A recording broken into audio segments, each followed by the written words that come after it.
जय माँ भगवती, जय माँ भवानी, ओम नमः शिवाय। क्या आप जानते हैं कि साल का यह समय माघ मास जब वसंत का आगमन हो चुका होता है, तभी माता दुर्गा की भक्ति सबसे जल्दी फल देती है।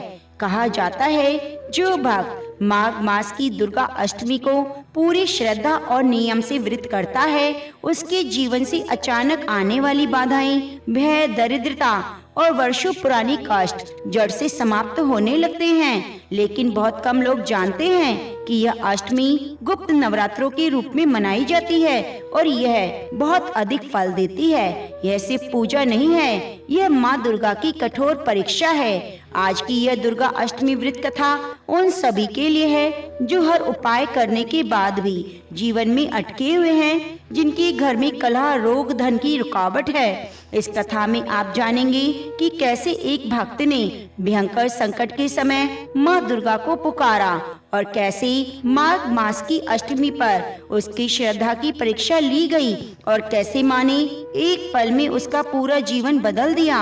लेकिन ध्यान दीजिए, इस व्रत में की गई एक छोटी सी गलती माँ की कृपा को रोक भी सकती है। इसलिए इस कथा को अंत तक जरूर सुनिएगा, क्योंकि अंत में मैं आपको बताने वाली हूँ कि माघ मास दुर्गा अष्टमी का वो विशेष रहस्य है, एक ऐसा नियम जिसे सही विधि से करने पर माँ दुर्गा स्वयं अपने भक्त की रक्षा का वचन देती है। तो मन को शांत करें, माँ दुर्गा का ध्यान करें और पूरी श्रद्धा के साथ इस पावन दुर्गा अष्टमी व्रत कथा को सुनना शुरू करें। या देवी सर्वभूतेषु माँ शक्ति रूपेण संस्थिता, नमस्तस्यै नमस्तस्यै नमस्तस्यै नमो नमः। ब्रह्मांड की सृष्टि के आरंभ में जब सत्य, रज और तम की शक्तियाँ कार्यरत थी, तब आदि शक्ति स्वयं ब्रह्मा, विष्णु, महेश में विभाजित हुई। ब्रह्मा ने सृष्टि की रचना की, विष्णु ने पालन का कार्य संभाला और महेश ने संहार की लीला प्रारंभ की। किंतु यह सब शक्तियाँ तब तक अधूरी थी जब तक उन्हें स्त्री ऊर्जा का संग नहीं मिला। यही शक्ति जब किसी अधर्म या अत्याचार के विरुद्ध उग्र होती है, तब वह दुर्गा का रूप धारण करती है। अष्टमी का वह दिन जब शक्ति अपनी चरम रूप में होती है और संसार की सभी नकारात्मकताओं का अंत कर सकती है। यह वह दिन है जब माँ दुर्गा ने महिषासुर नामक राक्षस का संहार कर धर्म की स्थापना की। देवी पुराण, मार्कंडे पुराण और स्कंद पुराण में दुर्गा अष्टमी का विस्तार से उल्लेख मिलता है। देवी भागवत में कहा गया है कि जब जब अधर्म बढ़ता है, धर्म लुप्त होने लगता है, तब तब देवी स्वयं प्रकट होती है। अब आइए जानते हैं उस दैत्य का जन्म कैसे हुआ जिससे इस धरती पर अराजकता फैल गई। महिषासुर एक असुर और महर्षि माता के गर्भ से उत्पन्न हुआ। उसके पिता रंभासुर ने भगवान ब्रह्मा से कठोर तपस्या कर यह वरदान प्राप्त किया कि उसे कोई देवता या राक्षस नहीं मार सकेगा, केवल एक स्त्री ही उसका अंत कर सकेगी। रंभासुर की मृत्यु के बाद महिषासुर ने राज्य संभाला और शक्ति की प्राप्ति हेतु कठोर तपस्या में लीन हो गया। हजारों वर्षों की तपस्या के बाद जब ब्रह्मा जी प्रकट हुए तो उसने मांगा, हे ब्रह्मदेव, मुझे अमरता का वरदान दे। ब्रह्मा जी बोले, जो जन्मा है उसका अंत निश्चित है, अमरता संभव नहीं, कोई और वर मांगो। तब महिषासुर ने छल पूर्वक कहा, मुझे ऐसा वर दे, मुझे कोई देवता, दानव या राक्षस ना मार सके, केवल स्त्री ही मेरा अंत कर सके, वे भी तब जब वे युद्ध कर सके। ब्रह्मा जी ने तथास्तु कहा और यहीं से प्रारंभ हुआ उसकी आतंक का युग। महिषासुर अब असुरों का राजा बन चुका था।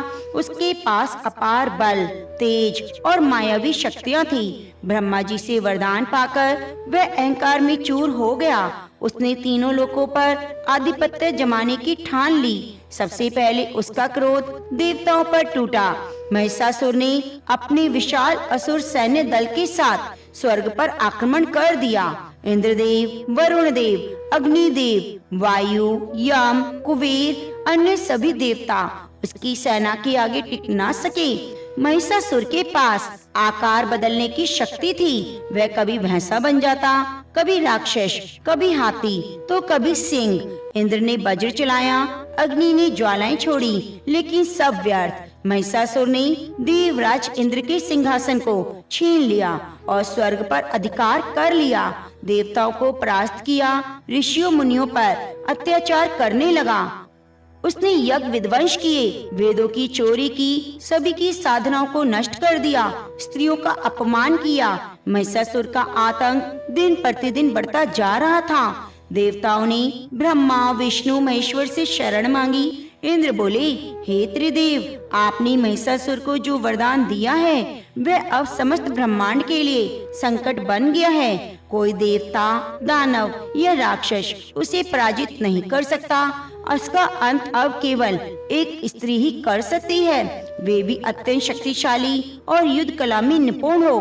कृपया कोई उपाय करें। ब्रह्मा विष्णु और महेश गंभीर हो गए। उन्हें महिषासुर की चुनौती का सामना केवल एक ही रूप में दिखा, शक्ति अर्थात आदि शक्ति। तब त्रिदेवों ने एक साथ अपनी शक्तियों को केंद्रित किया। सभी देवताओं ने भी अपने तेज का अंश उस एक बिंदु में समर्पित कर दिया। उस तेज से जन्म हुआ एक दिव्य नारी शक्ति का, जिसे समस्त ब्रह्मांड आज माँ दुर्गा के रूप में जानता है। जब ब्रह्मा विष्णु महेश ने अपनी अपनी शक्तियों को एक कर बिंदु में समर्पित किया, तब वही तेज आकाश को चीरता हुआ प्रकाशित होने लगा। चारों दिशाओं में एक दिव्य प्रकाश फैला। सभी देवताओं ने भी अपनी अपनी शक्तियों का अंश उस तेज में समर्पित किया। उस दिव्य प्रकाश से जन्म हुआ माँ दुर्गा का, जिनका तेज सूर्य से सहस्त्रों गुना अधिक था। उनका रूप, सौंदर्य और शौर्य का अद्भुत संगम था। उनकी 18 भुजाएं थी, प्रत्येक हाथ में एक दिव्य आयुध था। उनके चेहरे पर आभा चंद्रमा के समान शीतल थी। उनकी आंखें अग्नि के समान प्रज्वलित थी। चरणों में संसार की समस्त देवियां नतमस्तक थीं। उनके शस्त्रों में ब्रह्मा का कमंडल, विष्णु का चक्र, शिव का त्रिशूल, इंद्र का वज्र, यम का गदा, कुबेर का धनुष, वायु का खड्ग और अग्नि की ज्वाला थी। माँ दुर्गा को एक विशाल सिंह पर आरूढ़ किया गया। जैसे ही माँ ने सिंह पर बैठकर सिंहनाद किया, तीनों लोकों में गूंज उठी एक चेतावनी, हे महिषासुर, अब तेरे अंत का समय निकट है। देवताओं ने हाथ जोड़कर स्तुति की, या देवी सर्वभूतेषु माँ शक्ति रूपेण संस्थिता, नमस्तस्यै नमस्तस्यै नमस्तस्यै नमो नमः। उनकी स्तुति से प्रसन्न होकर माता रानी ने कहा, हे देवगण, आप चिंता मत करो, मैं स्वयं महिषासुर का वध करूंगी। धर्म की स्थापना और अधर्म के नाश के लिए ही मेरा यह रूप प्रकट हुआ है। आप सभी देवता हर्षित थे। उन्होंने देवी को नमस्कार किया, उनका आशीर्वाद लेकर लौट गए। स्वर्ग की सीमा पर देवी ने डेरा डाल दिया और महिषासुर को युद्ध के लिए ललकारा। जैसे ही माँ दुर्गा ने सिंह पर सवार होकर स्वर्ग की सीमा पर डेरा डाला, उनके तेज से आकाश कांप उठा। आकाशवाणी होने लगी, अधर्म का अंत निकट है, शक्ति का अवतार हो चुका है। जब महिषासुर को ज्ञात हुआ एक स्त्री युद्ध के लिए उसे ललकार रही है, तो वह पहले हंसा। उसकी मंत्री बोली, महाराज, वह तो एक स्त्री है, हम उसके सामने क्यों जाएं? आप अनुमति दें, हम उसे अभी पराजित करके ले आते हैं। महिषासुर ने अपनी विशाल सेना के प्रमुख असुर सेनापति चिकुर, चामर, दुर्मुख, रक्तबीज, महानु, अंधक, बाष्कल और कई मायावी राक्षसों को भेजा। देवी शांत थी, वे युद्ध की रेखा के पार खड़ी थी, पर जैसे असुरों ने उनकी सीमा पार की, देवी का रूप विकराल हो गया। आंखें ज्वाला के समान प्रज्वलित हो गईं। उन्होंने पहला अस्त्र चलाया, त्रिशूल। त्रिशूल से चिक्षुर का अंत हुआ, चक्र से चामर के 2 टुकड़े हो गए, गदा से अंधक की छाती फट गई, धनुष से निकला अग्निबाण वाष्कल को भस्म कर गया। सिंह गर्जा, उसने असुरों की सेना में हड़कंप मचा दिया। आकाश से देवता पुष्प वर्षा करने लगी। माँ का ध्वज स्वर्ग के ऊंचे गगन में लहराने लगा। यह कोई सामान्य युद्ध नहीं था, यह धर्म और अधर्म के बीच महासंग्राम था। जैसी असुर सेना के प्रमुख मारे गए। महिषासुर को क्रोध आ गया। उसने स्वयं युद्ध भूमि में आने की ठानी। उसने अपना रूप बदला। वे कभी भैंस, कभी सिंह, कभी मनुष्य और कभी हाथी बन रहा था। माँ दुर्गा अब मुस्कुरा रही थी। उन्हें ये संकल्प पूर्ण करना था। तो देवी ने कहा, हे महिषासुर, तेरा अंत निश्चित है। तू चाहे जितने भी रूप धारण कर ले, मेरी शक्ति तुझसे अधिक है। युद्ध का पहला दिन था। महिषासुर ने अपनी 10,000 सैनिकों की सेना भेजी, जो जल, थल, आकाश से हमला कर सकती थी। माँ दुर्गा ने शिव के त्रिशूल से आकाश में शत्रुओं पर विमान गिराए, विष्णु के चक्र से धरती पर दौड़ते रथों को काट डाला और अग्नि के धनुष से अग्नि बाणों की वर्षा की। देवताओं ने ऊपर से देखा और जय जयकार की, जय माँ भगवती, जय माँ दुर्गा। दूसरा दिन असुर सेनापति दुर्मुख ने माया रची और माँ दुर्गा के सामने उनके ही जैसे 10 रूप बना दिए, जिन्हें भ्रम हो गया। माता मुस्कुराई। उन्होंने अपनी आँखों से तेज की अग्नि निकाली और माया रूपों को जला दिया। तीसरा दिन अब देवी ने अपना विकराल रूप लिया, काल रात्रि, जिसकी सांसों से पर्वत हिल जाए और चरणों की आहट से पृथ्वी डोल उठे। उस रूप से माँ हनु नामक राक्षस का अंत किया गया, जिसने अब तक 4 देवताओं को बंदी बनाया था। चौथा दिन माँ के सिंह ने युद्ध में भाग लिया। उस दिन सिंह ने 1000 असुरों को अकेले ही समाप्त कर दिया। देवी ने कमंडल से अमृत छिड़का, जिससे देवताओं की शक्तियाँ लौटी। उन्होंने भी असुरों का प्रतिरोध किया। 5वां और 6ठा दिन पंचमी को देवी कात्यायनी बनी, पूर्ण शुद्ध शक्ति। षष्ठी को स्कंद माता, रक्षण और पोषण का रूप। इन दिनों में उन्होंने एक एक करके महिषासुर की सभी सेनापतियों का संहार कर दिया।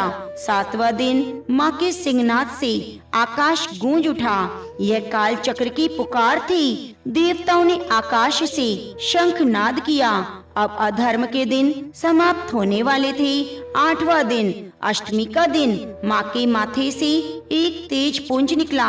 उससे जन्मी चामुंडा देवी, जिन्होंने असुरों की उपसेनाओं को समाप्त किया। देवी ने तलवार से एक ही बार में चंड और मुंड का सर काट दिया। 9वीं का दिन अब केवल एक युद्ध शेष था। महिषासुर और माता दुर्गा का आकाश शांत था, परंतु वातावरण में अदृश्य कंपन हो रहा था। माँ दुर्गा सिंह पर आरूढ़ थी। उनकी आंखों से ज्वाला निकल रही थी, हाथों में शस्त्र झिलमिला रहे थे। माँ ने कहा, आज धर्म और अधर्म के बीच निर्णायक युद्ध होगा। हे महिषासुर, सामने आओ। महिषासुर युद्ध भूमि से प्रकट हुआ। उसके विशाल शरीर पर कवच थे, आंखें लाल अंगारों की तरह। वह हंसा और बोला, हे नारी, तू क्या मुझसे युद्ध में हार सकेगी? तेरे जैसे असंख्य देवों को मैंने परास्त किया है। माँ दुर्गा शांत स्वर में बोली, तेरा विनाश तेरे अहंकार से होगा। तू नहीं जानता मैं कौन हूँ। महिषासुर ने युद्ध की शुरुआत की। पहले भैंसा बना और उग्रता से दौड़ा, फिर सिंह बनकर पंजों से हमला किया, फिर हाथी, जो देवी को सूंड में लपेटकर फेंकना चाहता था। माँ दुर्गा हर रूप का सामना करती रही। त्रिशूल से भैंसे पर प्रहार किया, चक्र से सिंह की गर्दन पर वार किया, गदा से हाथी रूप की सूंड तोड़ दी। महिषासुर ने फिर से अपना मूल रूप लिया, अर्ध मानव अर्ध भैंसा। माँ ने अपना विशाल रूप लिया। 10 दिशाएं गूंज उठी। उन्होंने सिंह पर चढ़कर महिषासुर की छाती में त्रिशूल घोंप दिया और एक ही क्षण में उसका अंत कर दिया। आकाशवाणी हुई, सत्य की जय हुई, शक्ति की विजय हुई। देवताओं ने आकाश से पुष्प वर्षा की। इंद्र, ब्रह्मा, विष्णु, शिव सभी माँ दुर्गा को प्रणाम कर उनसे कहने लगे, हे माँ, आपने सृष्टि की रक्षा की, हमें पुनः स्वर्ग दिलाया। हम आपके चरणों में नतमस्तक हैं। माँ ने कहा, जो भक्त दुर्गा अष्टमी के दिन मेरा व्रत पूजन और कथा श्रवण करेगा, उसके सभी पाप नष्ट हो जाएंगे और उसे मेरी कृपा सदैव प्राप्त होगी। महिषासुर पर विजय प्राप्त करने के उपलक्ष्य में ही देवी दुर्गा की पूजा का विशेष पर्व दुर्गा अष्टमी कहलाता है। यह नवरात्रि के 8वें दिन मनाया जाता है। जब देवी दुर्गा का रुद्र और करुणा में दोनों रूपों की पूजा होती है। इस दिन भक्त महिषासुर मर्दिनी के रूप में माँ को नमन करते हैं। शास्त्रों में कहा गया है, दुर्गा अष्टमी का व्रत रखने से जीवन की सभी बाधाएं नष्ट हो जाती हैं, पापों का क्षय होता है, जीवन में शक्ति और समृद्धि का आगमन होता है। अब हम आपको सुनाने जा रहे हैं एक प्राचीन लोक कथा, जिसमें माँ दुर्गा ने एक गांव को राक्षसी उत्पात से बचाया और अपने भक्त को जीवन दान दिया। यह कहानी है श्रद्धा, भक्ति और शक्ति की। तो चलिए आरंभ करते हैं माँ दुर्गा की प्राचीन कथा। बहुत समय पहले की बात है। उत्तर भारत के एक छोटे से गांव कांचनपुर में देवी दुर्गा की एक प्राचीन मूर्ति थी। गांव के लोग उसे जगदम्बा माई कहते थे। वर्ष में 2 बार नवरात्रों पर वहाँ बड़ा मेला लगता। गांव के बाहर एक बुढ़िया देवी माई रहा करती थी, जो हर दिन माँ दुर्गा की पूजा करती, उनके नाम का भजन करती। लोग उन्हें पगली कहते, पर वे कहती माँ आएगी रक्षक बनकर। जब संसार रोएगा, माई हंसकर संकट हरेगी। उसी समय जंगलों में रक्तासुर नामक एक राक्षस उत्पात मचा रहा था। कहा जाता है वह महिषासुर का वंशज है, जो फिर से माँ दुर्गा को चुनौती देना चाहता था। रक्तासुर की एक शर्त थी कि जो भी माँ दुर्गा को पुकारेगा वह उसे मार देगा। गांव भयभीत था, मंदिर वीरान हो गए, पर वे माई हर रात दीप जलाकर भजन करती और कहती, रक्तासुर चाहे जितना भी बलवान हो, जब दुर्गा जागेगी तो संकट मिट जाएगा। फिर एक रात देवी बाई ने आंखें बंद करके जोर से पुकारा, हे महाकाली, हे माँ जगदम्बा, आओ अपने बच्चों की रक्षा करो। हे महाकाली, हे जगदम्बा, आओ अपने बच्चों की रक्षा करो। आकाश से तेज बिजली गिरी, मंदिर का दीपक जल उठा और फिर माँ दुर्गा की मूर्ति से तेज प्रकाश निकला। माँ दुर्गा स्वयं प्रकट हुई, शेर पर सवार, हाथों में चक्र, शंख, तलवार और त्रिशूल। उन्होंने देवी बाई की तरफ देखा और कहा, अब तू चैन से देख, अधर्म का अंत होने वाला है। जंगल में रक्तासुर ने गरज कर कहा, मैं फिर से तेरा अपमान करूंगा। हे दुर्गा। माँ ने त्रिशूल उठाया, युद्ध आरंभ हुआ। धरती कांपने लगी, आकाश में रक्त की वर्षा हुई, पर माँ दुर्गा के त्रिनेत्र में ज्वाला थी। उन्होंने चक्र से रक्तासुर के दोनों भुजाएं काट दी, तलवार से मस्तक और फिर त्रिशूल से उसका अंत कर दिया। गांव में शांति आ गई।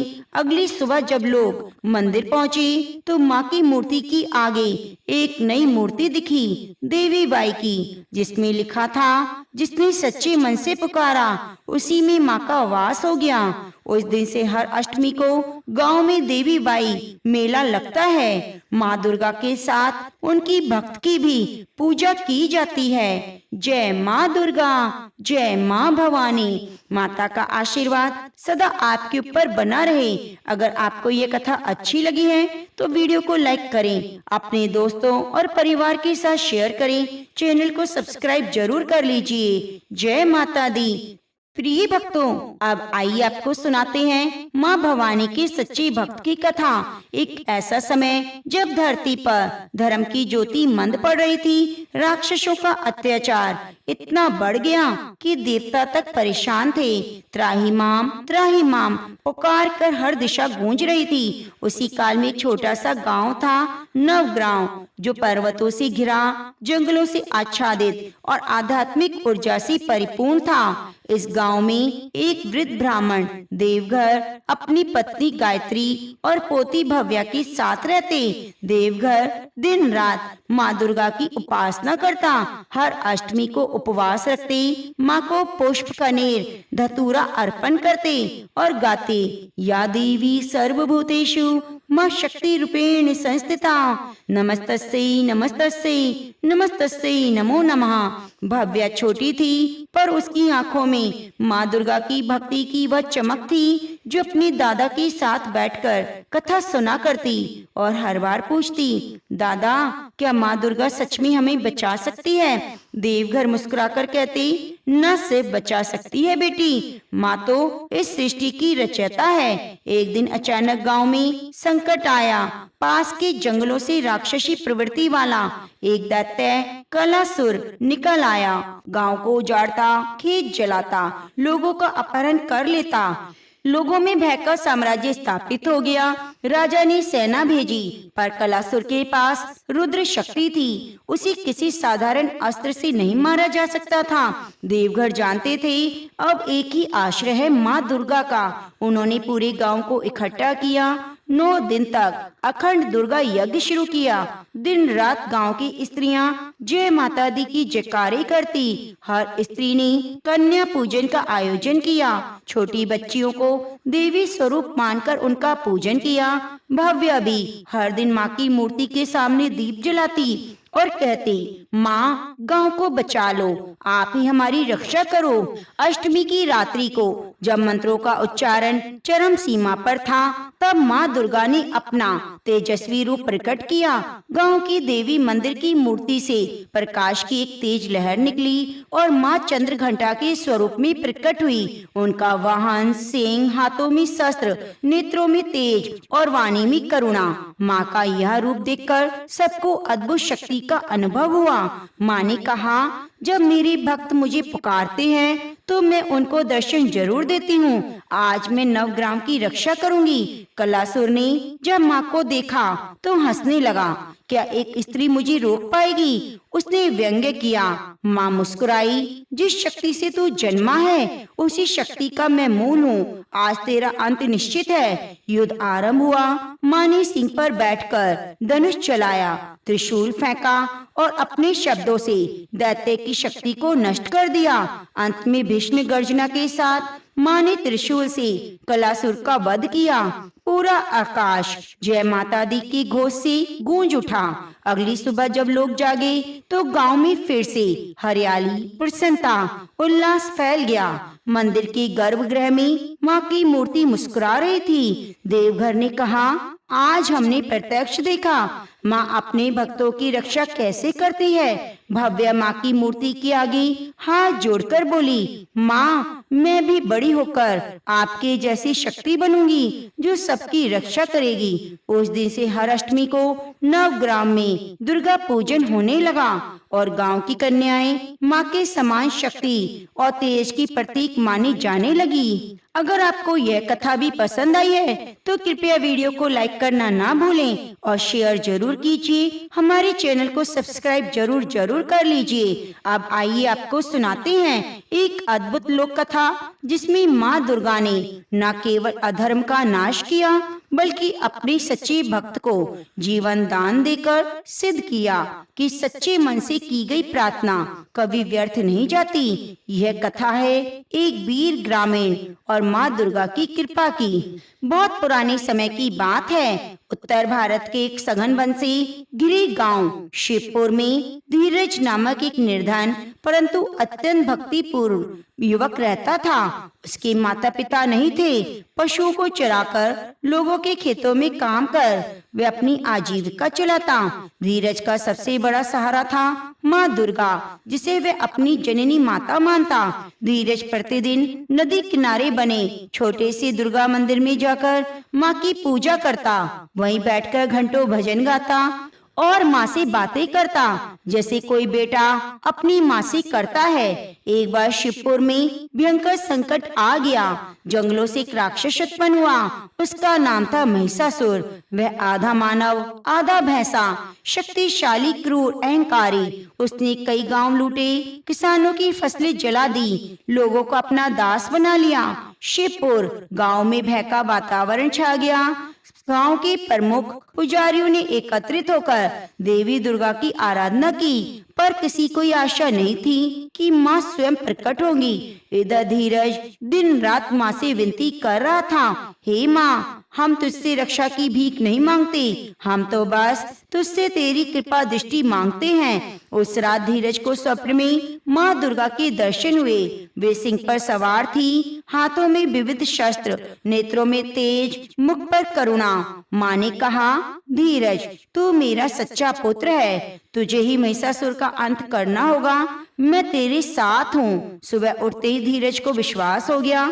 माँ ने उसकी पुकार सुन ली। गांव के लोग पहले तो उसका उपहास करने लगे, परंतु जब धीरज ने एक प्राचीन गुफा से दिव्य अस्त्र प्राप्त किया, जिसे स्वयं माँ ने उसे दान किया था, तभी वह स्तब्ध रह गया। धीरज ने जंगल में जाकर महिषासुर को ललकारा। कई घंटों तक भीषण युद्ध हुआ। महिषासुर ने क्रोधित होकर अपना रूप बदला, कभी सिंह, कभी हाथी, कभी पर्वत, लेकिन हर बार धीरज में नई शक्ति उत्पन्न होती। जब महिषासुर ने विशालकाय भैंसे का रूप लिया तो धीरज को कुचलने के लिए दौड़ा। तभी आकाश में माँ दुर्गा का सिंह गूंजा। माँ ने दिव्य रूप में प्रकट होकर महिषासुर का वध कर दिया और धीरज को अपने आंचल में समेट लिया। गांव के लोग दौड़े। धीरज बेहोश था, पर उसके मुख पर दिव्य तेज था। माँ दुर्गा ने कहा, यह मेरा सच्चा भक्त है, इसकी भक्ति ने मुझे बाध्य कर दिया प्रकट होने के लिए। जो भक्त निष्काम भाव से मेरी उपासना करता है, मैं स्वयं उसकी रक्षा करती हूँ। धीरज को होश आया। माँ अदृश्य हो चुकी थी, लेकिन उनका वरदान साथ था। गांव में फिर कभी राक्षस नहीं आए। फसलें लहलाने लगी। शिवपुर का नाम अब हुआ शक्तिपुर। तब से हर साल दुर्गा अष्टमी पर लोग धीरज की कथा गाते हैं। माँ दुर्गा के मंदिर में विशेष पूजा करते हैं। ये सिद्ध हो गया कि सच्चे मन से की गई भक्ति से माँ प्रसन्न होती है, अपने भक्तों पर कृपा बरसाती है। यदि यह कथा आपको भावुक कर गई है तो कृपया इसे शेयर कीजिए। माँ दुर्गा की कृपा सभी तक पहुँचाइए। चैनल को सब्सक्राइब करें और कमेंट में लिखें, जय माँ जगदम्बा, जय माँ भवानी। एक छोटा सा गांव था सुरंगपुर। चारों ओर हरियाली, पर्वतों की गोद में बसा हुआ, नदियों से घिरा, जंगलों की छाया में लिपटा हुआ। यह गांव दिखने में जितना सुंदर था उतना ही दुखदाई भी था वहाँ के लोगों के लिए। सुरंगपुर में हर कोई न कोई पीड़ा में था। किसी के खेत सूख गए, किसी के बच्चे बचपन में मर जाते, कोई स्त्री बांझ होती तो किसी का पति असमय चला जाता। त्योहारों पर गांव में सन्नाटा छाया रहता, जैसे हसीन ने वहाँ आने से इनकार कर दिया हो। इस गांव में स्त्रियां रोज सुबह सूर्य को अर्घ देती, तुलसी में जल डालती, द्वार पर गोबर से चित्र बनाती, लेकिन उनके चेहरों पर कोई चमक नहीं थी। ऐसा लगता जैसे वे सब किसी अदृश्य भय से बंधी हैं। गांव की सबसे बुजुर्ग महिला धर्मवती दादी हमेशा कहती, यह धरती कभी देवी की गोद थी, लेकिन अब माँ दुर्गा हमसे रूठ गई हैं। कई बुजुर्गों ने तो गांव छोड़ दिया, कईयों ने अपनी बेटियों को ये कहते हुए पराया कर दिया कि मत आना सुरंगपुर, यहाँ देवी मौन है। इसी गांव में रहती थी रुक्मणी। उम्र करीब 28 वर्ष, रंग सांवला, आंखों में नमी, चेहरे पर स्थायी थकान। वे ब्राह्मण परिवार की बहू थी। पति वसुदेव बीमार, काम करने में असमर्थ, कुछ भी नहीं था उसके पास, न संतान, न धन, न कोई मददगार। 2 वक्त की रोटी के लिए रुक्मणी जंगल से लकड़ियां काट कर लाती, गांव में बेचती। रुक्मणी के लिए हर दिन एक युद्ध था, गरीबी से, बीमारी से और सबसे बड़ी बात अपने भाग्य से। एक रात्रि आई जब गांव में तेज आंधी चली, बिजली कड़की, आकाश से वर्षा होने लगी। छप्पर से टपकते पानी के नीचे बैठकर रुक्मणी ने अपने फटे आंचल से देवी दुर्गा की मिट्टी की मूर्ति को ढका। रोते रोते कहने लगी, हे माँ दुर्गा, सुना है तू चंड मुंड का वध करती है, तो क्या मेरी भाग्य का अंत नहीं कर सकती? मैं ना धन मांगती ना सुख, बस एक झलक दे दे माँ। तू मौन नहीं, तू जीवित है। उस रात वे भूखी सोई, लेकिन कुछ विचित्र हुआ। स्वप्न में वह एक विशाल जंगल में थी, चारों ओर अंधकार था। अचानक वहाँ एक प्रकाश हुआ। उस प्रकाश में एक तेजस्वी नारी प्रकट हुई। 8 भुजाएं, आंखों से दिव्य ज्वाला, शरीर पर लाल वस्त्र, मुकुट से निकलता हुआ तेज, रुक्मणी स्तब्ध थी। देवी ने कहा, रुक्मणी तू अकेली नहीं, मैं तेरे भीतर हूँ, पर वह वहीं प्रकट होती हूँ जब विश्वास होता है। तू मेरी सच्ची भक्त है। समय आ गया, तू मुझे फिर से गांव में जागृत कर।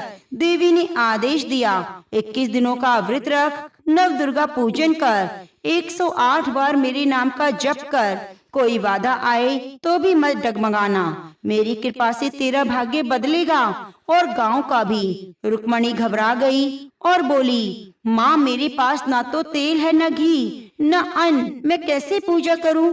देवी ने मुस्कुराकर कहा, श्रद्धा तो है, फूल भी पर्याप्त है। सपने समाप्त हुआ। रुक्मणी की आंखें खुली। अगली सुबह जब सूरज की पहली किरण आई तो रुक्मणी ने अपने पति के पास बैठकर कहा, मैंने माँ को देखा।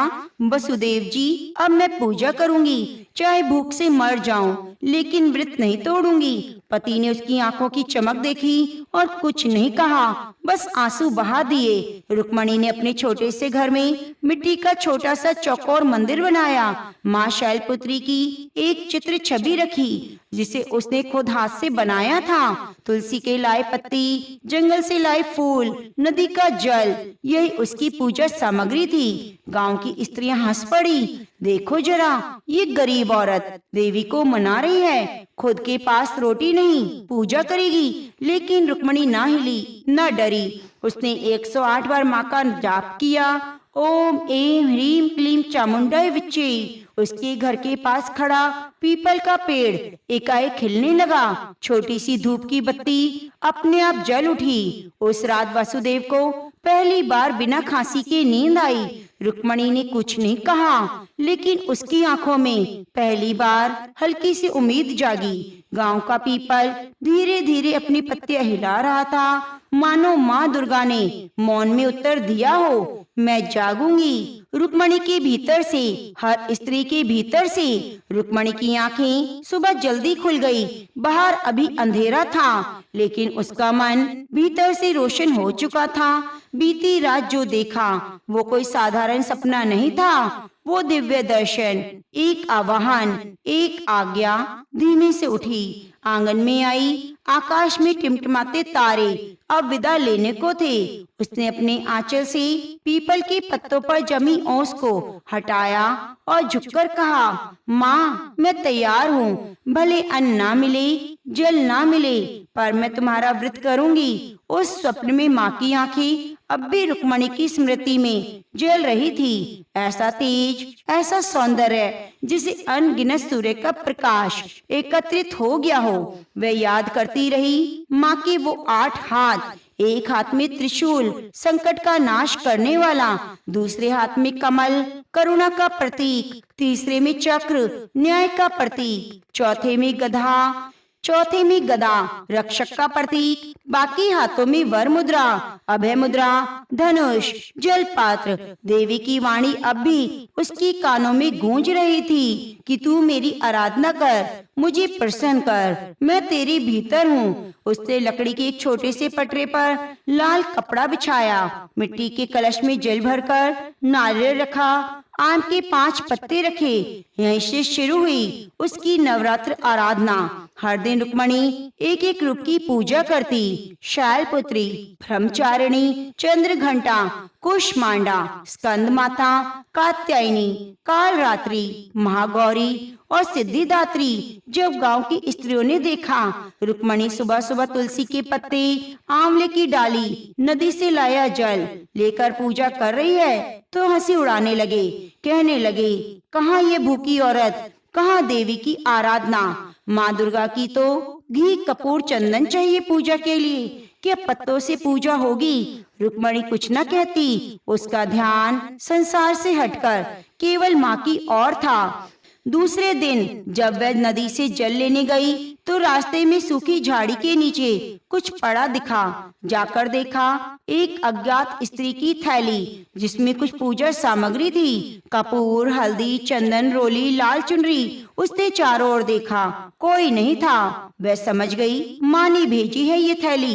जैसे संकेत दे रही है, मैं तेरे साथ हूँ। अगले दिन उपवास सबसे कठिन था। वसुदेव को बुखार हो गया, घर में दवा तक नहीं थी। ऊपर से खुद भूखी रुक्मणी को चक्कर आने लगे, लेकिन उसने जल नहीं पिया, फल नहीं खाया, बस माँ का नाम जपती रही। रात को जब वसुदेव को पसीना आया, उसका बुखार टूट गया। रुक्मणी के लिए कोई छोटी बात नहीं थी। माँ ने फिर संकेत दिया, साधना सच्ची हो तो चमत्कार होता है। चौथे दिन दोपहर को एक वृद्धा आई, गठरी लादी, बाल बिखरे, आंखों में गहराई, बोली, बिटिया सुन, माँ की पूजा कर रही है। रुक्मणी ने सर झुकाकर कहा, हाँ माई। वृद्धा ने मुस्कुराकर एक थाली आगे रखी, उसमें 5 बेलपत्र, थोड़ी मिश्री, एक मिट्टी का दीपक था। उसने कहा, माँ के लिए है, ले जा। 8वें दिन मुझे बुला लेना। शायद माँ फिर जागी। सुरंगपुर में किसी को नहीं पता था वह माई कौन थी। वो आई थी अकेली और चली भी गई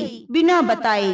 रुक्मणी पूजा करती, उसका शरीर कमजोर हो गया, लेकिन उसकी आत्मा प्रज्वलित थी। नवरात्रि के 5वें दिन रात को माँ फिर प्रकट हुई। इस बार उनके स्वर में गंभीरता थी। रुक्मणी, तुझ में शक्ति है, लेकिन याद रख, जब कोई सच्चा भक्त भक्ति करता है तो आसुरी शक्तियाँ जागृत होती हैं। आगे संकट आएगा, लेकिन तू मत डरना। रुक्मणी ने हाथ जोड़कर पूछा, माँ क्या मैं सफल हो जाऊंगी? माँ ने मुस्कुराकर कहा, तू सफल नहीं, पावन बन जाएगी। तेरा नाम युगों तक लिया जाएगा। सुबह होते ही रुक्मणी ने माँ चंद्रघंटा की पूजा की। इस बार उसके पास पहाड़ी से एक सफेद फूल लाकर माँ के चरणों में रखा। पूजा समाप्त हुई तो आश्चर्य हुआ। घर की छत से जो वर्षों से टपकता पानी गिरता था, एकदम बंद हो गया। यह कोई साधारण घटना नहीं थी, यह माँ की स्वीकृति थी। तेरा मार्ग कठिन होगा, तेरा मार्ग कठिन होगा, पर मैं तेरे साथ हूँ। रात का समय था, अंधेरा पूरे गांव को निकलने आया हो। चंद्रमा के चारों ओर हल्का सा घेरा था, जैसे कोई संकेत हो। रुक्मणी उस रात माँ चंद्रघंटा की आराधना कर रही थी। उसने घी न होने पर सरसों के तेल से दीपक जलाया। घर की झोपड़ी के कोने में मिट्टी का मंदिर सजाया।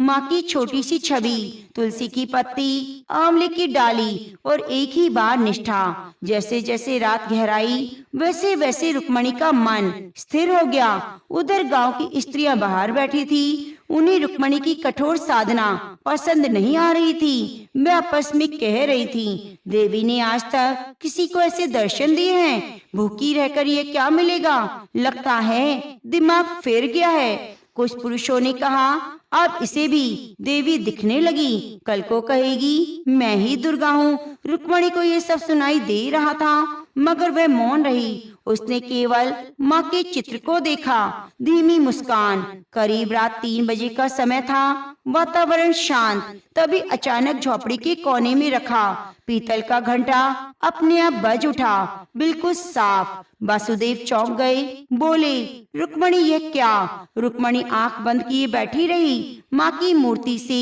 हल्की सी आभा निकली। उसने केवल इतना कहा, माँ आई थी। सुबह होते ही वृद्धा फिर आई, वही गठरी उठाए, वही मुस्कान, बोली, बिटिया घंटा सुनाई दिया। रुक्मणी ने हाथ जोड़कर पूछा, माई आप कौन? वृद्धा ने केवल इतना कहा, मैं माँ की सेविका हूँ, तू पूजा कर, माँ जागेगी। इस बार वह त्रिकोण आकार का मिट्टी का दीपक थाली लाई थी और कहने लगी, सप्तमी को इसे जलाना, लेकिन तब तक अपनी भक्ति पर किसी को शक मत करने देना। वे चली गई और बिना पीछे देखे, बिना दिन बीते, अब व्रत का अगला दिन था। रुक्मणी को चक्कर आ रहे थे। कई बार लगा अब नहीं हो पाएगा, लेकिन तब एक बच्ची आई, बोली, माँ ने भेजा है, थोड़ा मिश्री ले लो, भूख मिट जाएगी। रुक्मणी ने देखा, हाथ में वही मिश्री थी जो कल बूढ़ी माई लाई थी। वे मुस्कुरा दी, कहने लगी, माँ तू देख रही है, तू साथ है। उस दिन गांव के किसान के घर की गाय जो 7 दिन से लापता थी, अचानक लौट आई। किसान बोला, जिस रास्ते से आई है रुक्मणी के घर की ओर से है। लोगों ने ध्यान दिया, रुक्मणी के घर के आसपास हवा ठंडी थी। तुलसी का पौधा लहला रहा था। हर रात दीपक की लौ बिना बुझे चल रही थी। अब गांव के बाहर एक जंगल में अजीब खबर आई। एक तांत्रिक भैरवनाथ गांव की सीमा में दिखा। वे शक्तियों को चुनौती देने वाला साधक था, जो कहता, मुझे देवी दिखा दो वरना पूजा ढोंग है। उसका नाम सुनते ही गांव के लोग डरने लगे। सोचने लगे, अगर वह रुक्मणी के विरोध में आ गया तो वह नारी क्या कर पाएगी। लेकिन रुक्मणी शांत रही। उसकी विश्वास की लौ बुझने वाली नहीं थी। 5वीं रात्रि को रुक्मणी ने स्कंद माता की पूजा की। झोपड़ी के भीतर रखी पूजा थाली में बिना माचिस के दीपक जल गया। दीपक की लौ से निकली गर्मी से वसुदेव को आराम मिला। उसकी पुरानी सांस की बीमारी धीमी पड़ गई। रुक्मणी की आंखें भर आई। कहने लगी, माँ सच में तू मौन नहीं, तू है। अब गांव 2 हिस्सों में बट गया। एक जो रुक्मणी को पागल समझता और जो दूसरा हिस्सा डरते डरते उसकी पूजा को चुपचाप देखता। कुछ स्त्रियां रुक्मणी से पूछने लगी, दीदी माँ को कैसे बुलाया आपने? कौन से मंत्र बोले? क्या हम भी ये पूजा करें? रुक्मणी अब भी नम्र स्वर में बोली, माँ को धन नहीं चाहिए, सच्चा मन चाहिए। एक रात जब रुक्मणी जाप कर रही थी, बूढ़ी माई फिर से आई। इस बार उनका चेहरा गंभीर था। उन्होंने कहा, बिटिया अब तो देवी के निकट पहुंच गई है, लेकिन याद रख, जैसे जैसे तू माँ के करीब जाएगी, अंधकार की शक्तियाँ भी सक्रिय होंगी। तू तैयार हो। रुक्मणी ने बिना डरे कहा, माई माँ साथ है, मुझे डर नहीं। सप्तमी की पूर्व संध्या पर सुरंगपुर के आकाश में रहस्यमयी रंग छा गया। एक और भक्ति की लौ धीरे धीरे जल रही थी। दूसरी ओर गांव वालों की आंखों में संशय अभी भी बाकी था। रुक्मणी ने चौथे दिन उपवास आरंभ किया। शरीर दुर्बल होता जा रहा था, लेकिन आत्मा में अग्नि की तरह कुछ तप रहा था। दृढ़ संकल्प। छोटी सी झोपड़ी में गांव के गोबर से लीपकर चबूतरा बनाया। माँ दुर्गा की छोटी सी मूर्ति विराजित की। वह जल से आचमन कर आंखें मूंद कर दुर्गा सप्तशती का पाठ आरंभ किया। धीरे धीरे उसकी जीवा पर संस्कृत के कठिन श्लोक सहज बनने लगे। वह भूल चुकी थी कि भूख क्या है, प्यास क्या है। अब केवल माँ में ही वह लीन हो गई। गांव की औरतें उसकी दशा को देखकर ठिठोली करती, कहती, अरे ब्राह्मणों का पाठ, इस नीच जात की औरत को क्या आता है? कहीं देवी नाराज ना हो जाए, ये अशुद्ध मुंह से नाम ले रही है। तो कुछ पुरुषों ने कहा, यह देवी को प्रसन्न करना इतना आसान नहीं होता, हम क्यों भूखे रहते हैं? परंतु रुक्मणी के लिए यह केवल पाठ नहीं था, यह उसकी आत्मा की पुकार थी। उसे हर रोज भोजन का आग्रह किया। कोई कहता थोड़ा दूध पी ले, कोई कहता फल खा ले, लेकिन वह एक ही बात कहती, मैंने माँ से वचन लिया है, जब तक नवमी पूरी नहीं होगी अन्न जल नहीं लूंगी। सप्तमी की सुबह चमत्कार हुआ। गांव की सबसे बड़ी समस्या थी पशुओं का गायब होना। कई हफ्तों से गांव के बैल, गाय, बकरी, बछड़े जंगल की ओर चले जाते और लौटकर नहीं आते। खेतों की जुताई बंद हो गई थी, दूध मिलना बंद हो गया। लेकिन उस दिन जैसे ही रुक्मणी ने सप्तशती का पाठ कीलक स्त्रोत का पूर्ण किया, गांव के पास जंगल से धूल उड़ती दिखाई दी। सब लोग दौड़कर वहां पहुंचे। देखा सभी पशु लौट रहे थे, कोई उनके वापस ला रहा था। एक बच्चा चिल्लाया, माँ ने चमत्कार किया, माँ देवी जाग गई। लेकिन बुजुर्गों ने डांटा, छोटे मुंह बड़ी बात मत कर।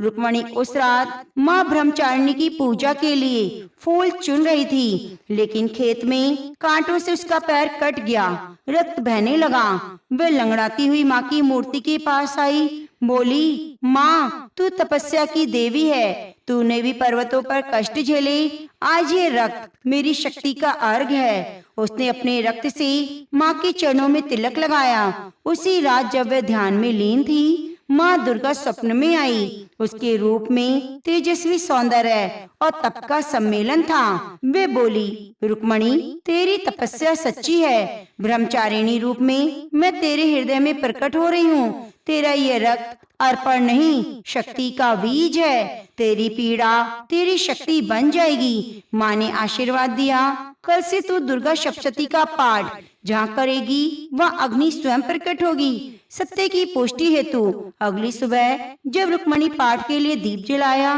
तो दिया बुझा नहीं, उल्टे उससे एक नीली लौ उठी। माँ की मूर्ति के सामने वह खड़ी हो गई।